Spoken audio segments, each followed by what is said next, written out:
আলহামদুলিল্লাহ, চাঁদ দেখা গেছে। মানে রমজান এসে গেছে। আমরা পৌঁছে গেছি। আপনি পৌঁছেছেন। গত বছরের যত ঝড়-ঝাপটা, পরীক্ষা আর ক্লান্তি ছিল, সবকিছুর পরও আমরা এখনো এখানে আছি। নিঃশ্বাস নিচ্ছি। আবারও এই পবিত্র সুযোগটি পেয়েছি। সুবহানাল্লাহ। আমাদের মাথায় চিন্তা হওয়াটা স্বাভাবিক। আল্লাহ কত দয়ালু। তিনি চাইলে এই মাসটি আমাদের থেকে নিতে পারতেন। কিন্তু তিনি আবারও নীরবে এটি আমাদের জীবনে ফিরিয়ে দিলেন। এই চিন্তাটুকুই ভেতরে কিছু নরম করে দেয়, তাই না? আমি জানি আপনার হৃদয়ে হয়তো অনেক কিছু জমে আছে। হয়তো আপনি চিন্তিত। মনে হচ্ছে দিনগুলো দীর্ঘ হবে। কাজ, পরিবার, নামাজ, দৌড়ঝাঁপ আর মাঝখানে একটি নীরব প্রশ্ন, এই রমজান কি সত্যি এবার আমার জীবন বদলাবে? শুনুন, আপনাকে সব ঠিকঠাক করে আসতে হবে না। আপনাকে নিখুঁত হতে হবে না। রমজান নিখুঁতের জন্য নয়, এটি ক্লান্তদের জন্য।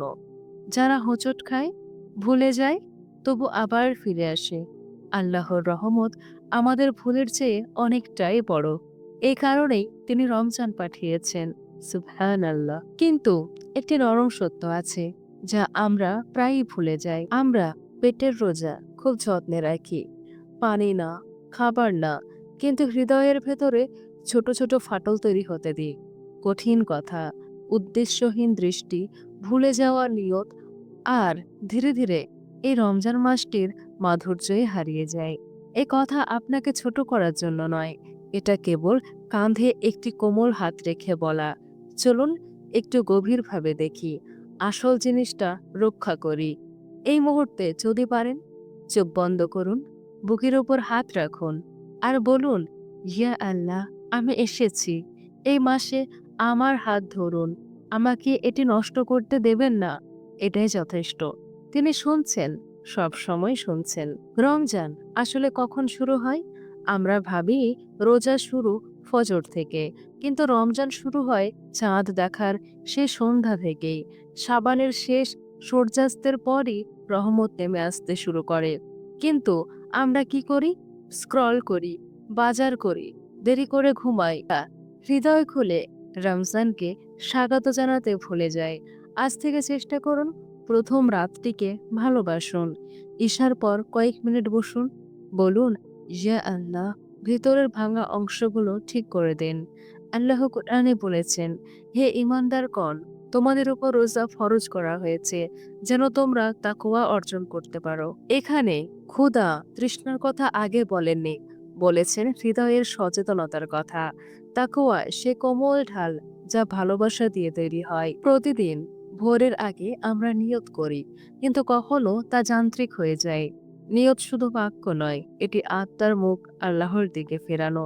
রাসূল সাল্লাল্লাহু আলাইহি সাল্লাম বলেছেন, কাজের ফল নির্ভর করে নিয়তের উপর। তাই 10 সেকেন্ড সময় নিন, বলুন, আজ আমি শুধু আপনার জন্য রোজা রাখছি। আমার অন্তরকে পরিষ্কার করে দিন। এই ছোট্ট সচেতনতা পুরো দিনের ওজন বদলে দেয়। চোখের হেফাজত করুন। আমরা খাবার থেকে বিরতি থাকি, কিন্তু চোখ, ফোনের স্ক্রিন, অপ্রয়োজনীয় দৃশ্য, তুলনা, সবই হৃদয়কে ভারী করে। আল্লাহ বলেছেন, মুমিনদের বলো তারা যেন তাদের দৃষ্টি সংযত রাখে। এটি শাস্তি নয়, এটি হলো সুরক্ষা। একটি অনুশীলন করুন, দৃষ্টি নামান, একবার বলুন, ইয়া আল্লাহ, আপনার জন্য। একটি দৃষ্টি থেকে তাকওয়া জমান। আমাদের জিহ্বাকে ফলো করুন। রোজা রেখে কটু কথা, অভিযোগ, গীবত। রাসূল সাল্লাল্লাহু আলাইহি সাল্লাম সতর্ক করেছেন, যে ব্যক্তি মিথ্যা কথা ও কাজ ত্যাগ করে না, তার ক্ষুধার প্রয়োজন আল্লাহর নেই। একটু থামুন, নিঃশ্বাস নিন, নরম শব্দ বেছে নিন। ভুল হলে সঙ্গে সঙ্গে তওবা করুন। অনেকেই প্রথম দিকে খুব বেশি চাপ নেন, কম ঘুম, বেশি ক্লান্তি, মাঝপথে এসে শরীর ভেঙে পড়ে। আল্লাহ বলেন, যা সহজ তাই পাঠ করো। সহজ মানে অলসতা নয়, সহজ মানে ভারসাম্য। এবার আমরা কথা বলবো ইফতার ও সংযম নিয়ে। সারাদিন ক্ষুধার পর আমরা বেশি খেয়ে ফেলি। অতিরিক্ত খাবার নামাজকে ভারী করে তোলে। রাসূল সাল্লাল্লাহু আলাইহি সাল্লাম খেজুর ও পানি দিয়ে ইফতার করতেন। সরলতা, এটাই বরকত। পেটের 1/3 খাবার আর 1/3 পানি, 1/3 ফাঁকা। একটি ইফতার সচেতনভাবে করুন। ধীরে খান, শুকরিয়া আদায় করুন। প্রশ্ন হলো, রমজানের পর কি থাকবে? শাওয়ালের চাঁদ উঠলে সব আগের মতো হয়ে যাবে? নাকি একটি অভ্যাস রেখে দেবেন? রমজান বিরতি নয়, এটা প্রশিক্ষণ।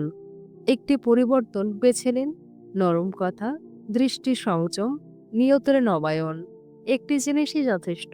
আল্লাহ বলেন, হে আমার বান্দারা, যারা নিজেদের উপর জুলুম করেছ, আল্লাহর রহমত থেকে নিরাশ হইও না। ফিরে আসো, এটাই বিজয়। চলুন আমরা সবাই মিলে দোয়া করি। ইয়া আল্লাহ, আপনি আমাদের এই রমজান পর্যন্ত পৌঁছে দিয়েছেন আপনার অসীম দয়ার মাধ্যমে। কত মানুষ গত বছর আমাদের সাথে ছিল, কিন্তু আজ নেই। কত মানুষ এই মাসের অপেক্ষায় ছিল, কিন্তু পৌঁছাতে পারেনি। আর আমরা আজ এখানে দাঁড়িয়ে আছি শুধু আপনার রহমতের কারণে। ইয়া রব, আমাদের রোজা কবুল করুন, যদিও তাতে ত্রুটি আছে। আমাদের নামাজ কবুল করুন, যদিও তাতে অমনোযোগ আছে। আমাদের চোখের পানি কবুল করুন, যদিও তা লুকানো কষ্ট থেকে আসে। ইয়া আল্লাহ, যে হৃদয় ভেঙে গেছে তা জোড়া লাগিয়ে দিন। যে অন্তর ক্লান্ত তাকে শান্তি দিন। যে আত্মা হারিয়ে গেছে তাকে আপনার পথে ফিরিয়ে আনুন।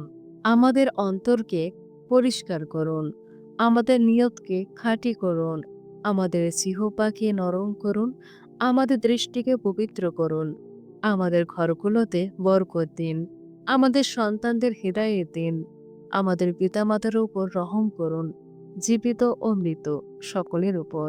ইয়া আল্লাহ, যারা এই মুহূর্তে শুনছে, যাদের বুকের ভেতর অজানা ভার আছে, যারা রাতে চুপচাপ কাঁদে, যারা কারোর সাথে কষ্ট ভাগ করতে পারে না, আপনি তাদের অশ্রু দেখেন। আপনি তাদের দীর্ঘশ্বাস শোনেন, তাদের অন্তরকে প্রশান্তি দিন। ইয়া মালিকুল মুলক, যারা অসুস্থ তাদের শিফা দিন, যারা ঋণে ডুবে আছে তাদের রিজিকের দরজা খুলে দেন, যারা সম্পর্কের ভাঙনে কষ্ট পাচ্ছে তাদের মাঝে ভালোবাসা বিলিয়ে দিন, যারা গুনাহের বোঝা নিয়ে হাঁটছে তাদের ক্ষমা করে দিন। ইয়া আল্লাহ, এই রমজানকে আমাদের জীবনের মোড় পরিবর্তনের মাস বানান। এমন রমজান বানান যার পরে আমরা আগের মানুষ থাকব না। আমাদের অন্তরকে কোরআনের সাথে যুক্ত করুন। আমাদের নামাজকে জীবনের আলো বানান। আমাদের তওবাকে সত্যিকারের তওবা বানান। ইয়া রাব, যদি এই রমজান আমাদের শেষ রমজান হয়, তবে এটিকে আমাদের জন্য মুক্তির মাস বানান। আর যদি আমাদের সামনে আরেকটি রমজান লিখে রাখেন, তবে আমাদের আরো কাছের বান্দা হিসেবে পৌঁছতে দিন। ইয়া আল্লাহ, আমাদের কবরে আলো দিন, হাসরের ময়দানে ছায়া দিন, সিরাতের উপর সহজতা দিন, আর জান্নাতে আপনার প্রিয় বান্দাদের সঙ্গ দান করুন। আমাদের জীবনের প্রতিটি অন্ধকারে আপনার নূর দিন, প্রতিটি ভয়ে আপনার নিরাপত্তা দিন, প্রতিটি দুর্বলতায় আপনার শক্তি দিন। আমরা দুর্বল, আপনি শক্তিশালী। আমরা অপরাধী, আপনি ক্ষমাশীল। আমরা দরিদ্র, আপনি অগণিত দানের মালিক। ইয়া আল্লাহ, আমাদের হাত খালি ফিরিয়ে দেবেন না, আমাদের দোয়া অস্বীকার করবেন না, আমাদের আপনার থেকে দূরে সরিয়ে দেবেন না। আমাদের হৃদয়কে আপনার প্রেমে স্থির করুন। আমাদের শেষ কথা লা ইলাহা ইল্লাল্লাহ বানান। আর আমাদের জীবনকে আপনার সন্তুষ্টির পথে শেষ করুন। আমিন ইয়া রাব্বাল আলামিন।